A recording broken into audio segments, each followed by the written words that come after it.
Alléluia. Gloire à Jésus-Christ. Que le nom du Seigneur soit béni. Lui qui nous donne l'opportunité de nous retrouver ce jour à ses pieds, à sa table, pour recevoir enseignement, instruction et orientation de sa part. Qui bénisse ces instants et qui nous donne de recevoir le meilleur de lui dans le nom puissant de Jésus-Christ. Bien-aimé, merci de te connecter à moi. Merci de prendre plaisir à me suivre, à liker, à commenter et à m'encourager. Que Dieu te bénisse aussi longtemps que tu le fais au nom puissant de Jésus-Christ. Je vais parler d'une chose beaucoup plus importante. Enfin, tout est toujours important. Ici, il sera question un peu de notre vie spirituelle, notre manière de vivre, notre manière de faire. Alléluia. C'est très, très, très important. Et ce que je voulais dire, c'est que dans le milieu médical, il y a des moments où on parle de campagne et de programmes. Soit ça peut être évangélisation, bien le dépistage. Je vais parler du dépistage en fait. Le dépistage, c'est un peu une méthode qui consiste à rechercher une maladie chez une personne qui est apparemment en bonne santé avant l'apparition donc de tous symptômes. On parle de dépistage. Amen. Voilà, on parle de dépistage.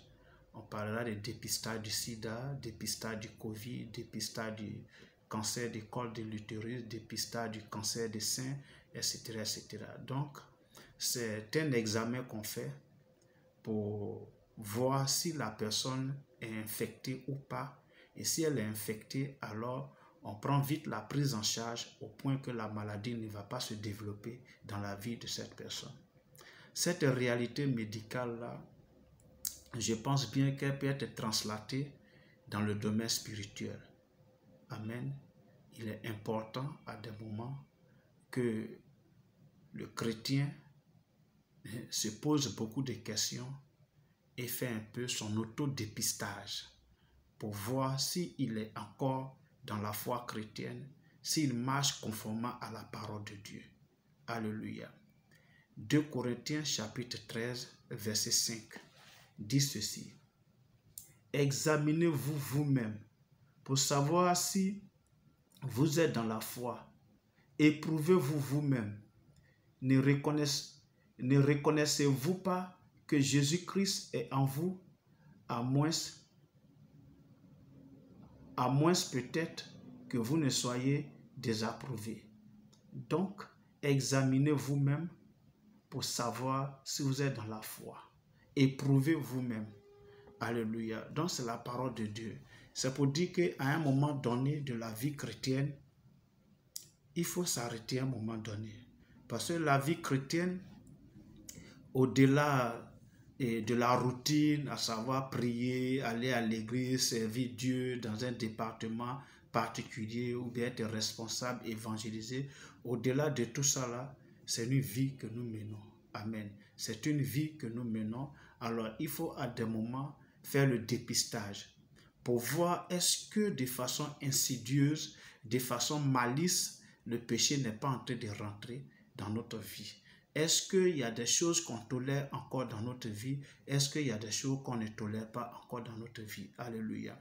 Parce que beaucoup, surtout quand c'est vraiment les anciens, les vieux chrétiens là, ça fait 10 ans, 15 ans, 20 ans, 30 ans qu'ils sont chrétiens, ça donne une certaine assurance qu'on est à l'abri vraiment de tout et que non, le péché là, nous, on n'a plus affaire à ça. Alléluia. Non, bien aimé, il faut faire le dépistage. C'est très important. Il faut faire le dépistage. Amen, amen. Il faut faire le dépistage pour voir si réellement tu es encore dans la foi chrétienne. Comme il est dit ici, examinez vous-même pour savoir si vous êtes dans la foi. Éprouvez vous-même. Il faut t'éprouver. Il faut t'examiner pour voir si tu es dans la foi chrétienne. Alléluia. Pour le faire, c'est très simple. C'est de prendre une feuille, voilà, une feuille comme ça, une feuille blanche. Tu la divises en 2 colonnes, n'est-ce pas? Voilà, en 2 colonnes. Ou bien si tu veux en 3 colonnes, ça dépendra de toi. Mais dans la première colonne, tu cites un peu tous les défauts, tous les péchés qu'on peut retrouver sur la terre ici.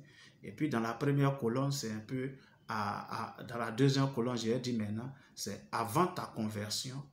Et dans la dernière colonne, après ta conversion. Ça dit, ok, dans le monde, on sait qu'il y a le mensonge qui existe. Amen, c'est un péché. Dieu dit que le mensonge est du diable. Donc celui qui ment là, il est forcément du diable. Or, toi, tu es chrétien. Donc tu ne dois plus mentir. Avant ta conversion, est-ce que tu mentais? Oui, je mentais.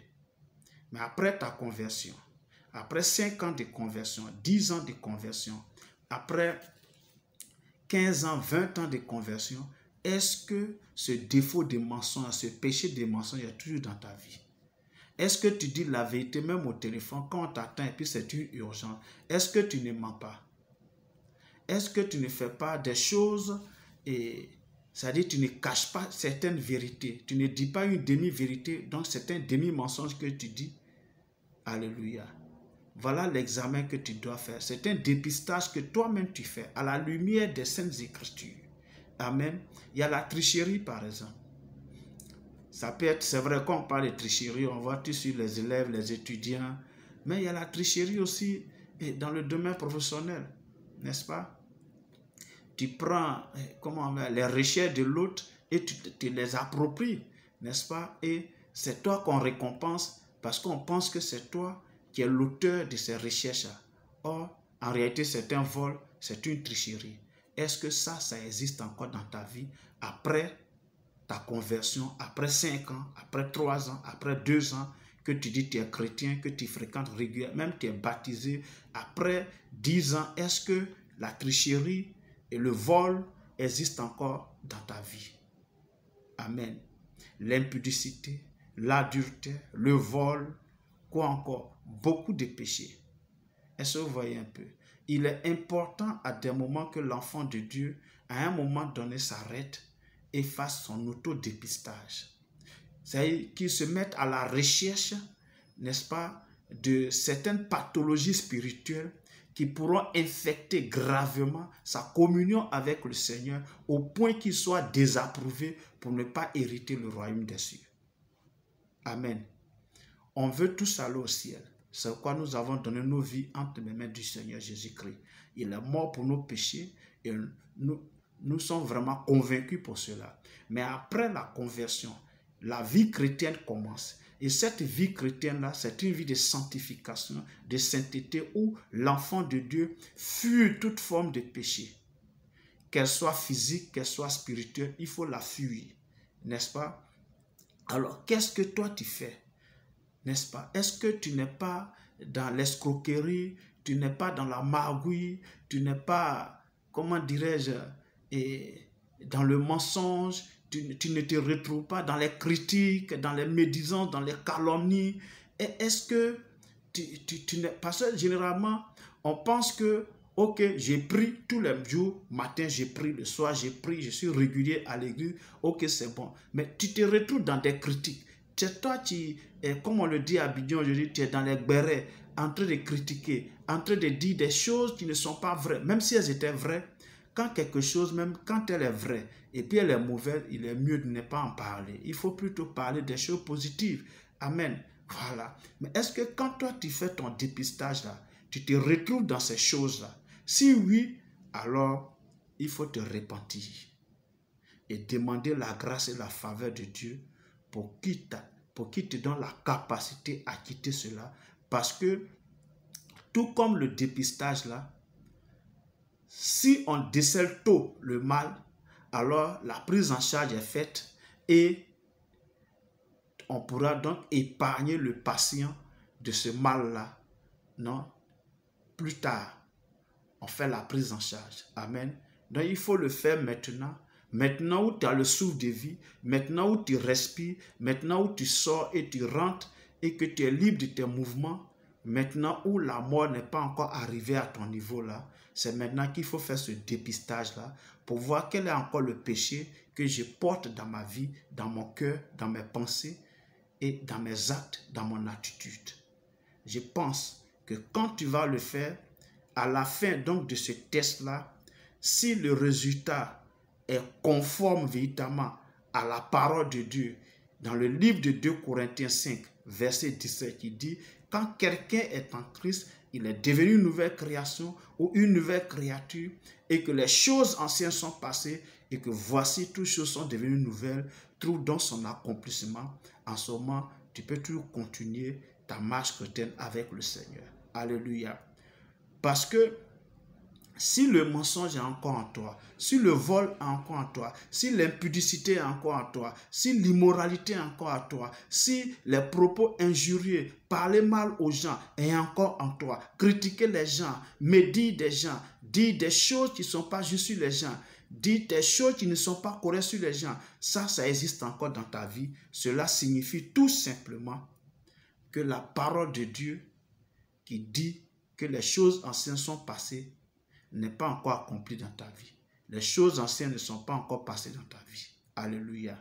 Les choses anciennes ne sont pas encore passées. Alors reviens au Seigneur par une repentance sincère et abandonne ce péché. Alléluia. Il était donc question aujourd'hui de l'autodépistage spirituel. J'espère que ça t'a fait du bien. Dieu a dit, examinez-vous vous-même.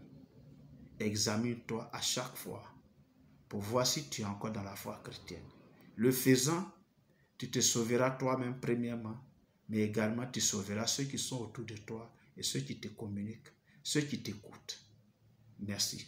Que Dieu te bénisse, que sa grâce et sa faveur te localisent. Porte-toi bien et nous sommes à la prochaine. Au nom de Jésus-Christ.